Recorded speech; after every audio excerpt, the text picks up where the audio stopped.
Yes, everybody, how we going? I've been cleaning out the garden beds this couple of days. We've had some serious rain last night and the first half of today. The place is so wet underfoot. It's ridiculous, and the grass is growing so fast. Look at this trench that we dug here to be separating our lawn from our garden bed. It's literally jumped in there. I've been pulling all the weeds out, so it's pretty tough with the wet weather we're having. Potatoes, one potato, two potato, plant one potato, and you got it for life. And this is what happens every year. We probably get about 20 or 30 buckets like that. That's probably 200-300 kilos of potatoes just in this patch here. Plant some in your garden. Let's talk about these tomatoes. Have a look at this.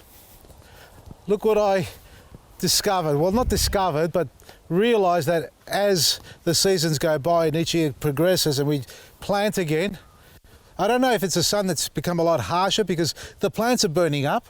Now, these tomatoes are doing better than all the rest of them in the garden beds. Well, actually, no, these three are doing really great. You can see, look at the tomatoes. We've got the big Malaccas, the Greek ones, Italian ones, and I don't know what else is going on there. We'll see what happens as they develop. They're holding well. They're starting to put on more growth.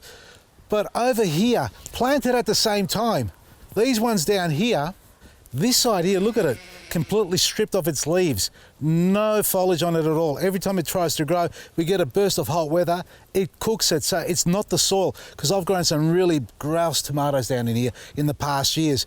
This year, for whatever the reason, whether it's the weather itself or the sun's gone hotter, the soil, I haven't changed any difference between this garden bed and that garden bed. Been planting here all the time. They're cooked on this side because they're slightly protected. They're still a little bit better, not as good as those ones down there. So on the higher side of the garden bed, drying out quicker, hot weather, whatever it is, I think they need a little bit of shade cloth. Pretty much. Drape over a little bit of shade cloth over the top, but I'm going to put some insect netting, and just to give them that little bit of protection from the direct sunlight, and hopefully that stops them from burning. Because you can see after the heavy rain that we had, all the new growth is nice and green. You can see it's vibrant there.